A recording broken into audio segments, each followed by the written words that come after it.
Hey, what's going on, fam? Coming to y'all with another video.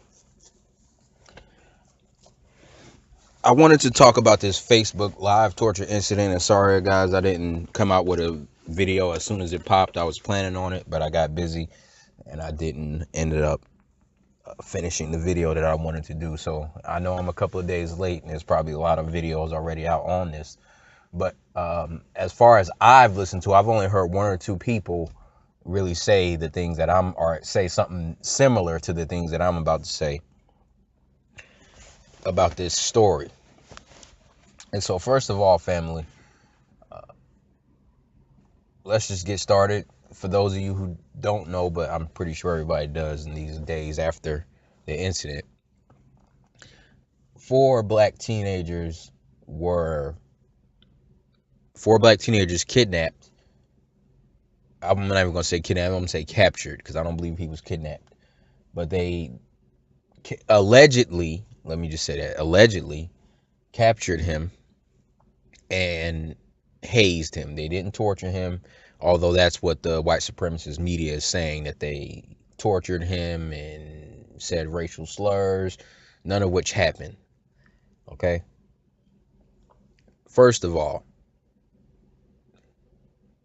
let me start by going with what the white supremacists initially called it. They called it BLM kidnapping, which is a lie. Okay? The movement had nothing to do with Black Lives Matter, the organization, or the movement. And I just want to stop there real quick, guys.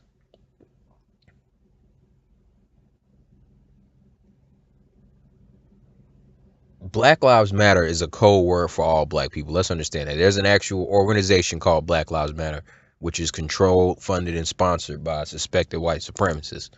But Black Lives Matter, when these white supremacists say it, when they say Black Lives Matter kidnapping, they're referring to all black people. How do I know this? For example, if you watch the Facebook video or the video of the so-called torture, these black kids never said the phrase Black Lives Matter. There's nothing on their social media that claims them to be members of Black Lives Matter. They never said they were members of Black Lives Matter. Not once during that hazing did they ever, ever, ever say that they were part of Black Lives Matter, the organization, or say the phrase Black Lives Matter as if they were in unity or in alliance with the statement. Never said that. Okay? Never, ever said that.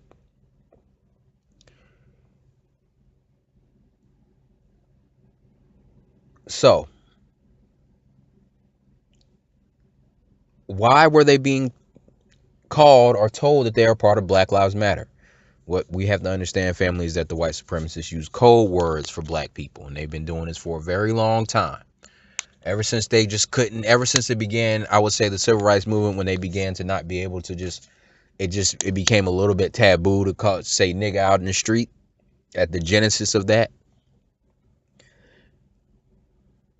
One of the first people that I know of that they started using these code words on was Martin Luther King. You see, back in the 50s and 60s, there was the Cold War between Russia and the US, and the ideological war between communism and capitalism, economic systems and government systems, and then of course, I guess allegedly democracy and socialism, or whatever they want to call it. But the main thing was the economic. It was really a battle of economic ideologies, communism versus capitalism. So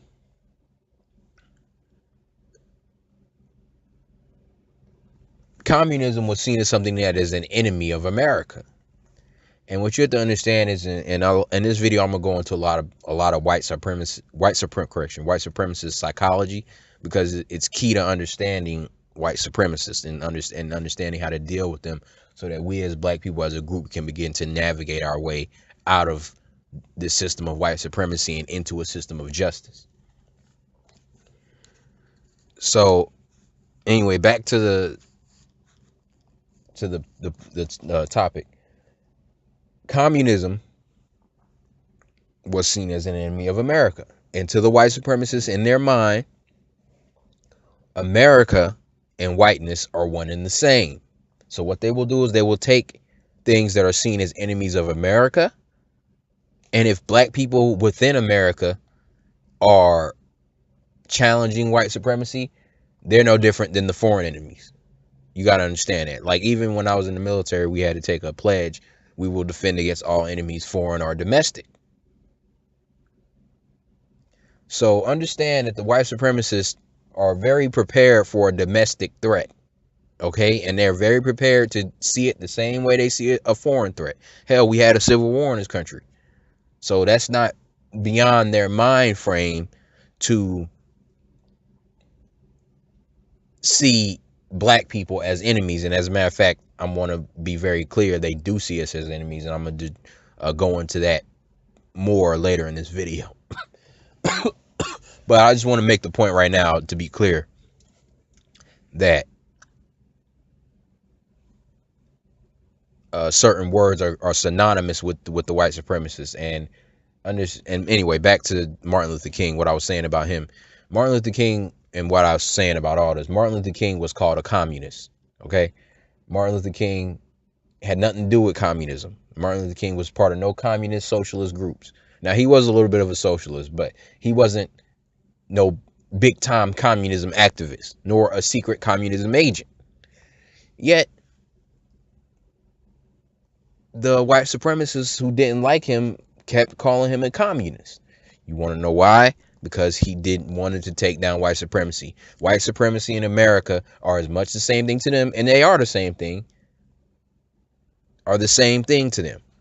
So if Russians want to take down America and Martin Luther King wants to take down white supremacy, well, they're both trying to take down the same thing. They're both enemies of the same thing, and they both need to be dealt with the same way, according to the white supremacists.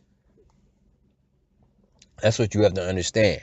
According to them, America, and I'm speaking specifically from an American mind frame. I can't really speak for other countries, but even though I know that there's white supremacy in other countries too, how they see their country and white supremacy, I can't necessarily speak for that. Although I do know that white supremacy uses pretty much the same exact tactics all over the globe, but I digress. At least for the American white supremacists, America and white supremacy are one and the same. Okay? They're one and the same thing. So they use code words like communism for Martin Luther King. And then there used to be code words like Muslim for black people. All right? Especially back in the 60s and stuff, 70s and even 80s, when the Nation of Islam was really strong. The white supremacists used the word Muslim to describe black people. To this day, that's why Barack Obama gets called Muslim. That's a code word. Again, there's other things. There's other code words for black people. They'll talk to black people about Al Sharpton, Jesse Jackson. When you'll be having a debate or a discussion with a white person about maybe it's something political, but it's something completely not to do with race. Or maybe it is something to do with race. But regardless of what it's about, whether it's about race or not, whether it's political or not, you are not talking about, you may not have mentioned, and I'm sure a lot of people can probably relate to this, you would not have mentioned Jesse Jackson or Al Sharpton or said their name, and the specific situation that you're discussing has nothing to do with them. Nothing at all. They haven't even shown up to a rally. Let's say it was a racist incident. They haven't even shown up for this specific incident to lead a march. But yet they'll talk to you about Al Sharpton and Jesse Jackson. Why? Because they are trying to associate negative connotations, things, first of all, anything that represents damage to white supremacy or an accomplishment against white supremacy is representative of all black people. So even if it's not, for example, Al Sharpton, he's a tool. He is a tool for the white supremacists. He's an agent and a tool and a coon who leads us into pointless marches, and that's it. But he's representative of all black people because he pretends to be anti-black. Or Obama. I remember, again, I was talking about how something may not even be racial. We'll be talking about something political. And I'm kind of, I guess, a centrist, but I don't I can see things from a right wing perspective, and I can see things from a left wing perspective on different issues. But at that time, I was a little bit more, I guess, what you would call right wing or conservative or whatever. And I was talking from a sounding like someone who was a conservative politically. And the dude I was debating started talking to me about Obama, and I'm like, what the fuck are you talking about Obama for? I don't agree with him anyway. Why are you talking to me about Obama? But I know why he's talking to me about Obama, because we're both black. And in their eyes, because Obama's a black president, he represents black progress, even though he's a token. And I'm digressing here, or I'm going off track here, but a little bit. But understand that and I'm gonna make a video about this. Understand that there are dumb white supremacists and smart white supremacists. The dumb white supremacists are the ones who think that Al Sharpton, Jesse Jackson, and Barack Obama are black radicals and black racists who make black people kill police. These are the dumb white supremacists, if they even actually believe that and don't know better. If they're pretending, then they're smart white supremacists. But the smart white supremacists are the ones who put people like Barack Obama in power, set up organizations like Black Lives Matter, like George Soros. He's a smart white supremacist. Okay? He funds organizations like Black Lives Matter domestically, but then he's trying to undermine black governments overseas in Zimbabwe because he has business interests there. And Robert Mugabe is blocking the white supremacists from doing what they want to do in Zimbabwe.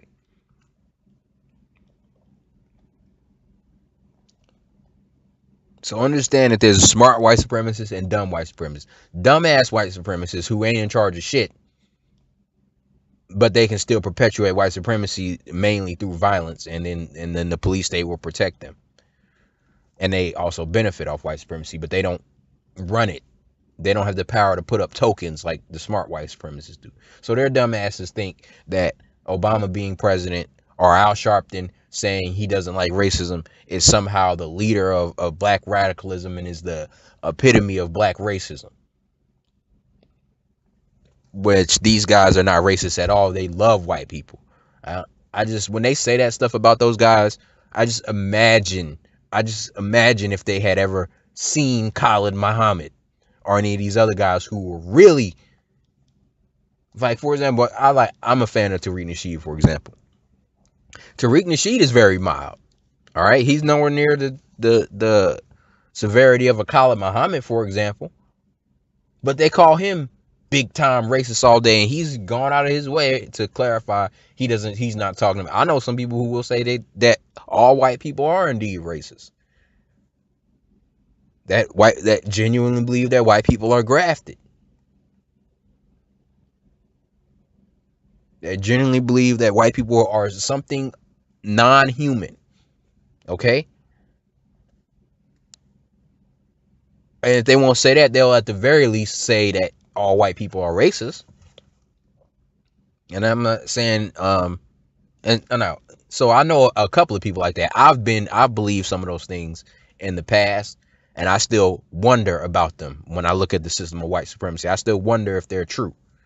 Okay, I'm not gonna say I fully believe it, but I still don't throw it out the window. Let's put it that way. All right. Some of those theories about the nature of white people. But these people, like I said, Tariq Nasheed, even though I would say more radical than a Jesse Jackson or Al Sharpton, because he talks about real solutions, he's still nowhere near as radical as a Khalid Muhammad or some of these other people that I've heard talk. Yet they call him the biggest time racist, and all he does is talk about white supremacy. But anyway, I've been digressing off topic for a second there. Guys, Black Lives Matter is a code word, and it's a code word for all black people. That's why these black kids who said nothing about Black Lives Matter, they kept repeating Black Lives Matter kidnapping, or on Twitter kept retweeting Black Lives Matter kidnapping, Black Lives Matter kidnapping. Because you have to understand, white supremacists want to be able to group black people without saying it's just black people, because that's when it becomes clear white supremacy. And the one challenge of white supremacy, psychological challenge of being a white supremacist, is that you, for some reason, and I can't understand this because I'm not one, but for some reason you cannot drop being a white supremacist. But at the same time, you know you can't rationalize doing it. So you have to constantly lie and cover up what your true intentions are. Because first of all, you know, other people, it's so unjustifiable that other people will reject it outright when they see that that's what you're doing. And you can't even really sleep at night knowing that this is why you're doing what you're doing. Not consciously admitting it, even though you do consciously know it. It's not even as, I won't even say subconscious. Subconscious is where you don't really know, but you know. No, they consciously know, but they need to say the lie so it's okay. That's all.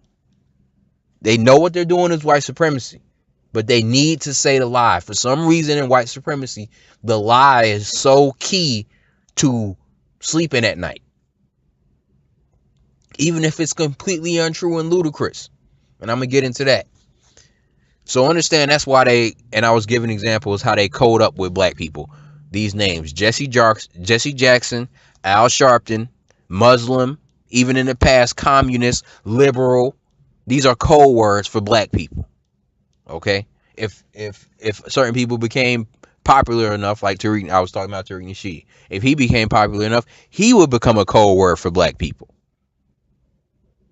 Seriously, like somebody who hates Tariq Nasheed but considers himself pro-black but don't like him for whatever reason, they could be talking about him. And if Tariq Nasheed became popular enough, they would start referring to him as a Tariq Nasheed, or start talking to him about Tariq Nasheed, even though he wouldn't have said shit about him, or don't know him, or don't like him, whatever.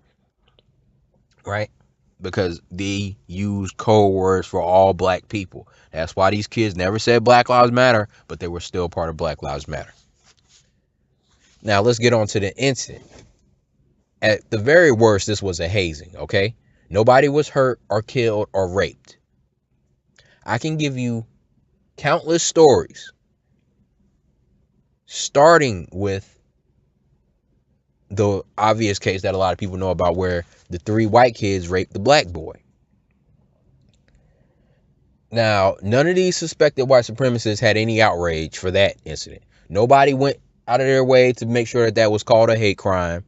Nobody was on Twitter trending that or anything, right? None of these white supremacists were on Twitter trending that. And even now, and I'm going to put the screenshot in the description box, where one of the white supremacists rationalized this as, oh, this is just something, this was just a hazing, and the court said it wasn't a hate crime, so it wasn't a hate crime. This is the kind of ways that they rationalize while crying, knowing what happened to this black child where he was raped with a coat hanger. Do you understand how vicious that is? I can't even picture myself doing that or having that done to me. I flinch thinking about that. Even my worst enemy, I would have to look away while I kick the, I couldn't do it. I couldn't even bring myself to stick a coat hanger and sit through that and listen to that person's agony and know how painful that is, and slowly do it or fast do it, or however they did it, and be able to keep my eyes on that situation without throwing up or something. There's no way. Even my worst enemy, I would have to look away while I kick the hanger up his rectum, okay, or her rectum. I couldn't do it to somebody. I literally could not do that to somebody. But these people are sick and psychopathic enough to rape somebody with a coat hanger. Understand that. And I'm a little bit upset starting to think about that. But understand that, family. They are sick and psychopathic enough to rape him with a coat hanger. And the judge went out of his way to protect those children. He went out of his way to lie, say it wasn't a hate crime, even though they called him Watermelon Boy and Chicken Eater and made him sing a Klan song along with them. And they had harassed him with racial slurs for months leading up to that incident. But that wasn't a hate crime. Nor was it sexual assault, even though they penetrated him with an object. That wasn't sexual assault nor rape. And they did that to ensure that it was 3 of them, but only one of them got a sentence, and the sentence he got was a year of probation, and the sentence will be removed from his record if he successfully completes probation, which means not committing any crime and not violating probation for 2 years. Not committing any new crimes and not violating probation for 2 years. That's all he got. And he's the only one who got punished. But you mean you want to sit here and tell me that these 4 black kids who cut the hair of a little white kid and said fuck white people are these big hate crime racists? No, what you're trying to do, and the other thing too, there's 2 things about this. First of all, it's the false association to falsely associate all black people, and especially black people who have the courage to speak up against racism, with Black Lives Matter, and then turn Black Lives Matter into a bad thing so that they can start attacking black people in general, whether they're Black Lives Matter or not. Claim that they're Black Lives Matter, and that will be justification for harming them, because white supremacists associate anti-racism with violence, because that's how they established racism. That's how they established racism, with violence. So they think the only way you're going to end racism is with violence. So they immediately start accusing you of violence, even though you're not hinting at that. Even though you just want to establish a system of justice that does not require violence. But you see, in the white supremacist mind, they don't understand that. They don't understand any kind of change, any kind of situation, or any kind of society or system that is established that's not established by violence. They don't understand that. And they think that the only way that they are going to stay safe, because they established their system with violence, is for somebody to be violent against them. And they know that they kind of deserve that. Or a lot of them do deserve that. If we really just want to be straight up about it, they do deserve that. So they feel like it's only a matter of time. So if you want to end racism, white supremacy, which is against my interest because I benefit from it socially, politically, and economically, you must want to commit violence against me, because that's the way I got these benefits. That's the way I keep them. So if you talk about racism being a bad thing, you want to commit violence against me. That's why, again, I was talking about Tariq Nasheed.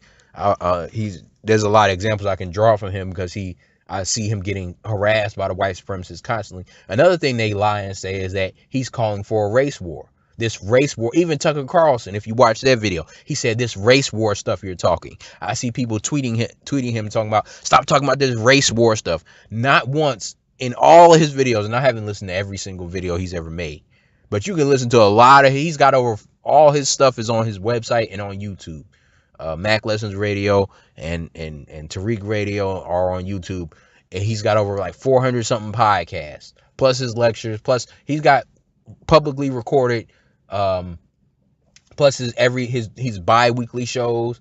So he's got like, I don't know how many, man, at least 1,000 or more, and I haven't listened to them all, but I've listened to a lot. Let's say 500 of them, 1,000 or more, or maybe way more than that, I don't know, of audio or video of him speaking on racism, different times. At least 1,000 out there, probably, right? If not more, or maybe even a little bit less, whatever. But it's a lot. That's the point.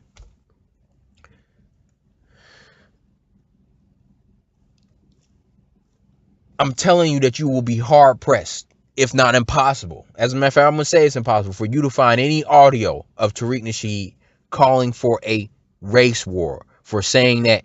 Now, he may have said that the white supremacists are at war with us, but he never said we need to go to war with the white supremacists. There's going to be a race war. We need to kill white supremacists. We need to, et cetera, et cetera, et cetera.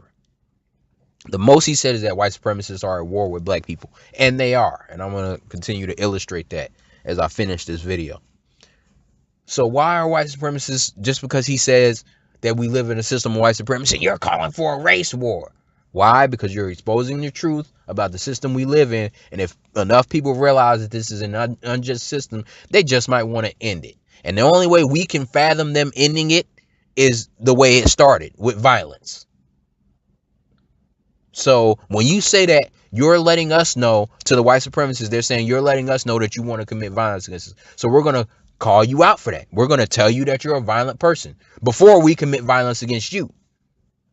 Because now we're setting the narrative that's going to justify us committing violence against you also, to quote unquote protect ourselves from you. That's how they think. We're going to set up the narrative that's going to allow us to commit violence against you. The white supremacists have wanted to attack black, so-called Black Lives Matter for a while now. I'm talking about physically attack them. Or any black, which to them is any black person who doesn't like racism, or black people in general, but especially black people who speak up against racism. That is what Black Lives Matter is to them. That's what Obama is to them. That's what Al Sharpton is to them. It's not just those people or that thing that they're saying. It's all black people, but especially those who don't like racism. You know? So, understand that that's the psychology of the white supremacists. Understand this too. Anyway, back to the incident. Understand the hypocritical reaction. A, these kids went to jail within 2 or 3 days, all right, of the incident happening, or maybe it was hours, but it was very short. Wasn't no week, 2 weeks, 6 months before they were in prison like some of these guys, okay? There was no talking about, oh, how the bar for a hate crime is just so high and it's just so hard to prove. Now, police chiefs and attorneys and all these people are stepping out from day 1 or day 2 saying that this is a hate crime and we're going to charge it as a hate crime. Okay? You got white supremacists who said to us about the Walter Scott, Michael Slager case. I mixed up the names. But Walter Scott, Michael Slager case, saying to us with a bold, straight face that we don't know what happened before the video. Here's what you guys need to understand, and this is the whole point, or the crux of the point I wanted to make. For those of you guys who don't know, this is key too. The white supremacists who wrote that article on the Daily Stormer called "How to Be a Nigger on Twitter," they said in one of their strategies that black people will argue with you about anything. What do they mean by that? What do they mean black people will argue with you about anything? And that they'll argue with you about anything no matter how stupid it is. What do they mean by that? Let me tell you what they mean. What they mean is you will argue with them when they say Michael Slager, you don't know what happened before the video with Walter Scott. You don't know what happened before, why he shot. Even though I don't care what happened. I don't care if he punched the officer. Once he's fleeing, you have no right to shoot him. But if you listen to when they say this to black people get confused and will try to educate them, because black people think that they just don't know, but they do. That's why they're saying behind your black people will argue about anything. Because what are you doing when you're trying to convince them? What do? You start arguing with them. Why? Because they keep making their point again, or keep trying to defend that pointless ass point. Because they know it makes no sense. They just don't care. And all their job to do is to waste your time and confuse you so that they can maintain white supremacy. And also offer their support for white supremacist action without just saying, I support white supremacy. Instead of saying, I support white supremacy, they say, I don't know what happened before the video.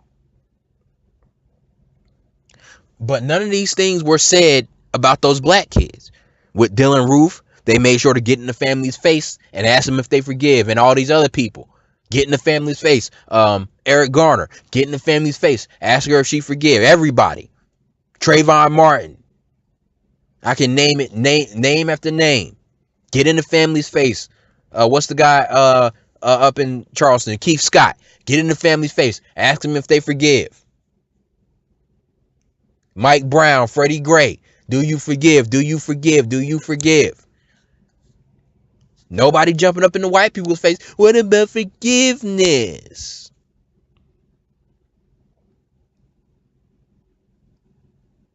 Because they are being hypocritical and they know it. And like I said, I'm going to make the damn screen cap of this video that tweet. I'm going to make the screen cap of this video that tweet. where the white supremacist was justifying the Idaho hazing incident, to let you know that this is the psychology of the white supremacists. They, and this is I have to make another video about this, but understand that white people are not ignorant about racism. They know exactly what they're doing. That's how Walter Scott, not Walter Scott, I keep mixing the names, Michael Slager walks out of court. They know. They don't care. And this is the other part that I was trying to educate another black person on, but he was too much of a coon. Black people, you should not run out and condemn this because white people don't. You have to understand that white people are at war with you every day. You don't think they're at war because they're not out here with tanks and uniforms, but they're at war. Everything is about winning with them. It's a competition in winning. They don't care about logic. They don't care about fairness. They care about dominating and winning. Understand that. They care about dominating and winning. This is how Freddie Gray breaks his own back. And they look at you and tell you that they believe that with a straight face. This is how they spread that lie that hands up don't shoot was a lie, even though it was true. That the lie that hands up don't shoot is a lie, if that makes any sense to y'all. Saying hands up don't shoot is a lie. Hands up don't shoot is real. The people that were there said it. They saw it. They didn't all that's our problem. We're not coordinated like white people. We can't coordinate a lie that fast. That's what the white supremacists do.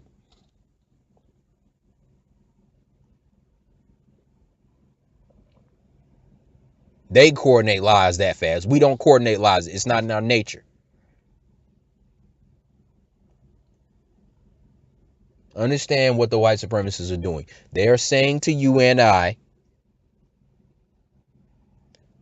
don't care about whether or not Freddie Gray broke his own back.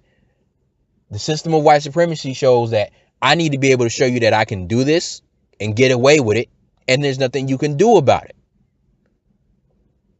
So I'll say whatever.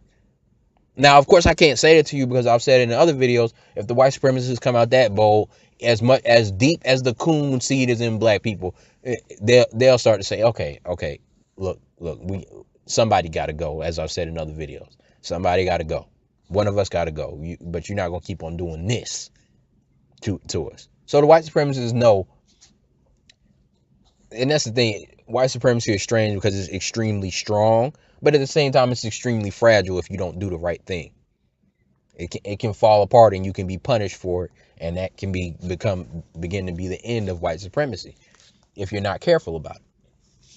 It's strong because they're careful about it. I guess let's put it that way.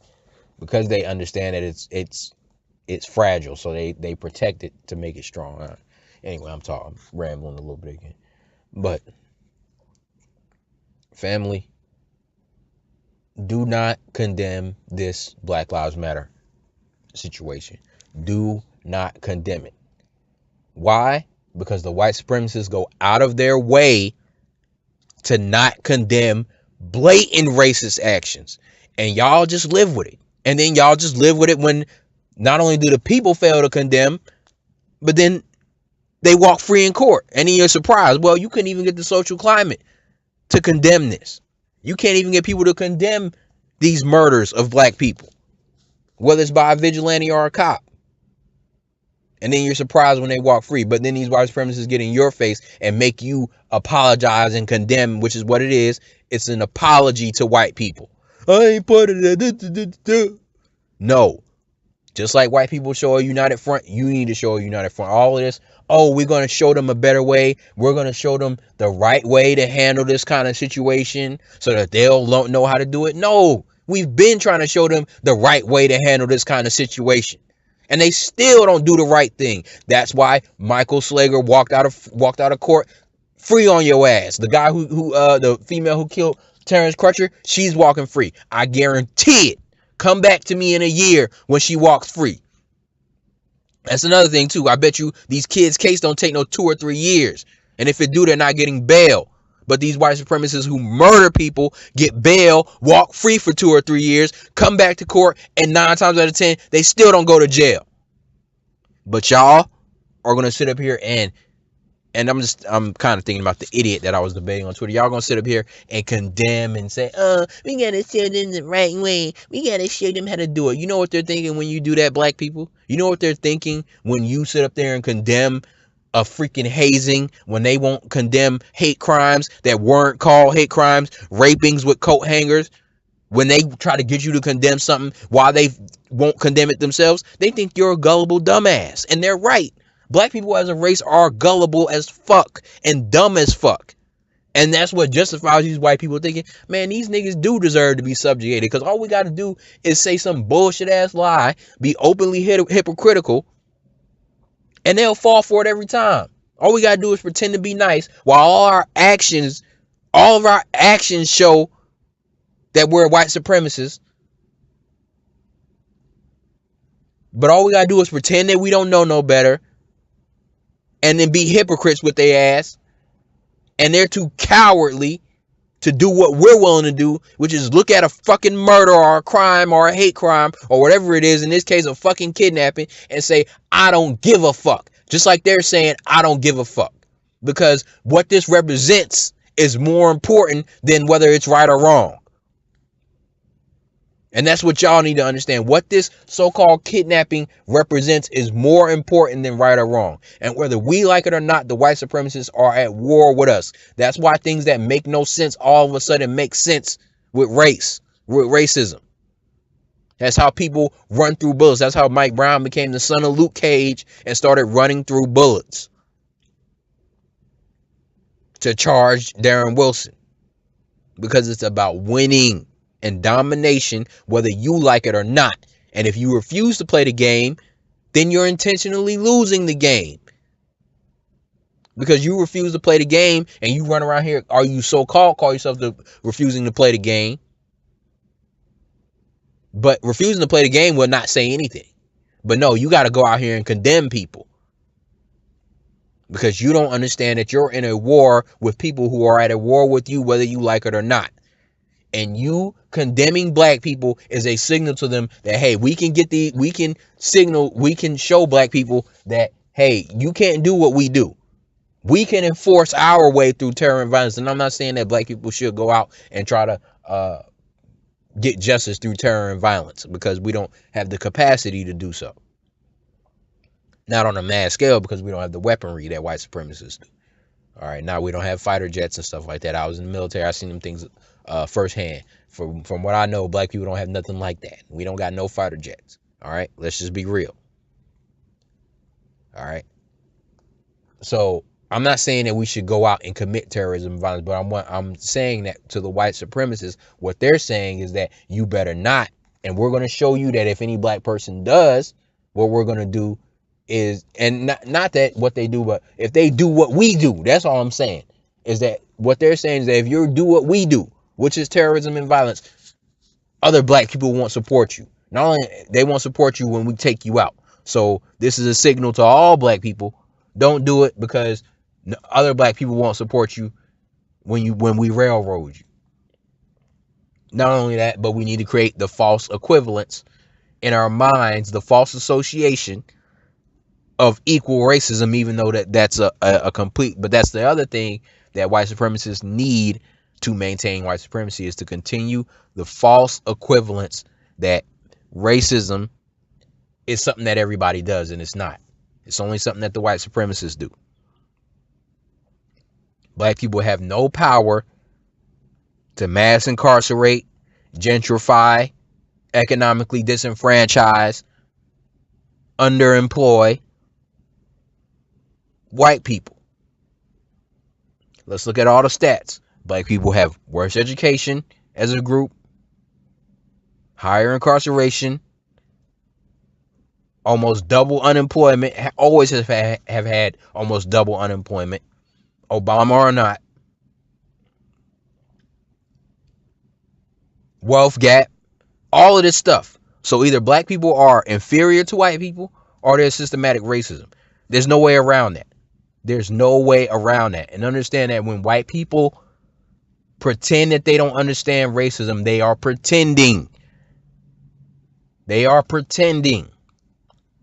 They do understand racism. That's how they maintain it. Because if you didn't understand it, you would have been made the mistake of letting racism fall. If you just didn't know better, you wouldn't know how to maintain this shit for so long. Either that, or you think black people are just genetically inferior and cannot accomplish it. So black or white, I want you to admit this if you want to deny racism. Either black people are inferior,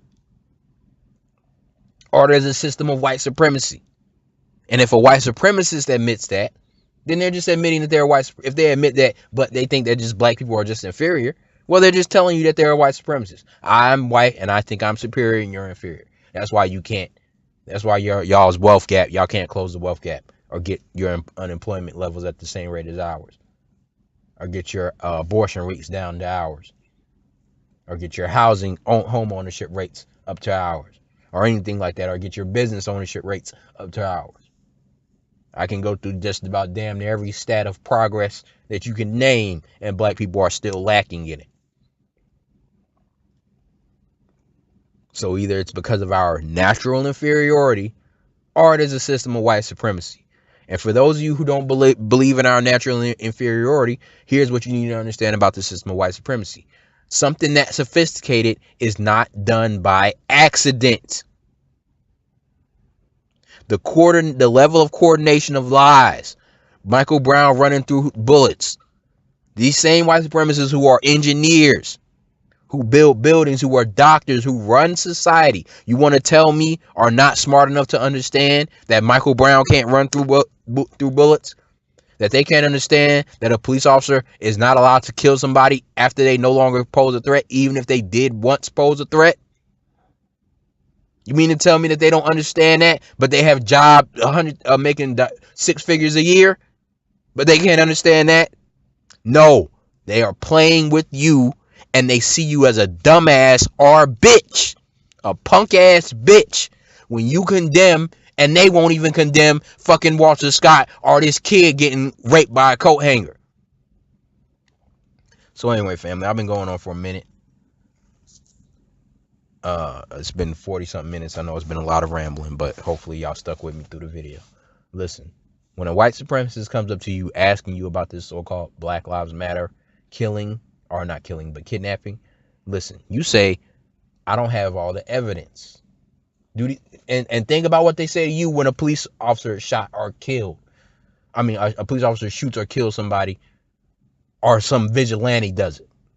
I don't have all the evidence. I need to see what happened before the video. The video doesn't show everything. Let the system work. I think that these were just some silly kids just having fun. Remember, because when white kids spray paint colleges with, and I told you about how white supremacy is not generational. When white kids go around fucking spray painting colleges with the word nigger and raping kids with coat hangers and making them sing Watermelon Boy and Chicken Eater, they're just kids, silly kids that don't know better and who need to be educated and have a little bit more exposure to black people. They got black friends. They got a black girlfriend. That type of shit. Shit that don't make no sense and is totally irrelevant. So black people, what you say back to them, I don't have all the facts. That's what they say to you. I don't know what happened before the video. That's what they say to you. They were defending themselves. He attacked them first. That's what they say to you.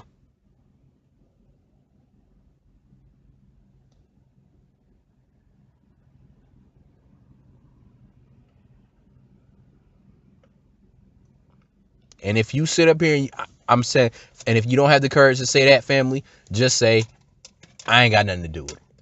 But if you sit up here, that's wrong, I condemn that, anything like that, nobody should do that. There's no justification for that. You're a coon. Because none of these white supremacists ever say that to you. The most they'll do is give lip service to, oh, that's bad, or such and such should have been convicted. But notice how them people never get convicted.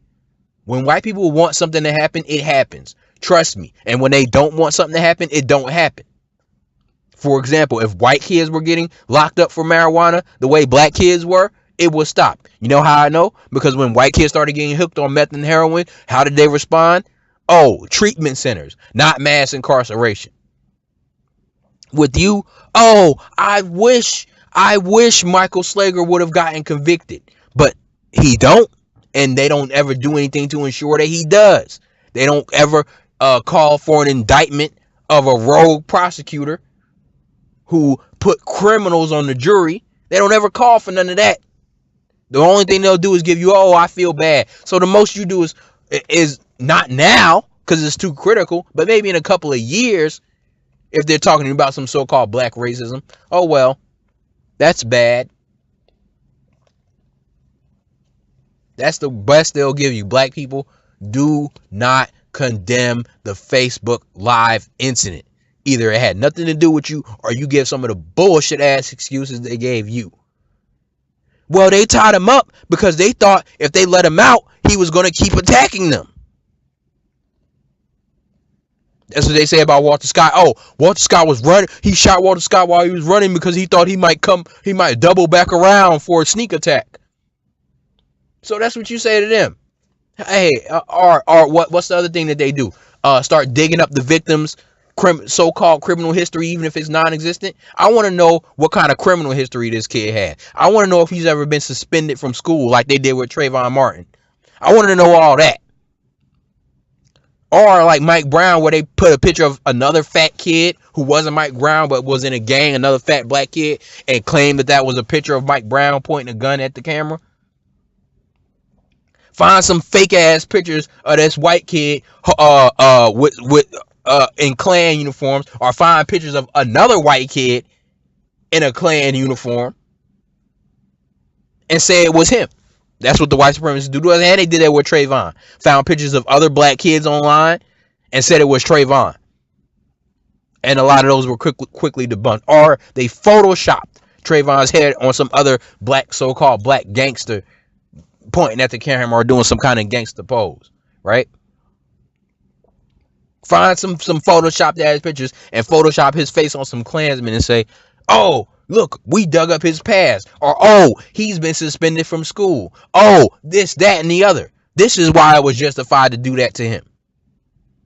Either you find a way to justify that shit, or you say you ain't had nothing to do with it.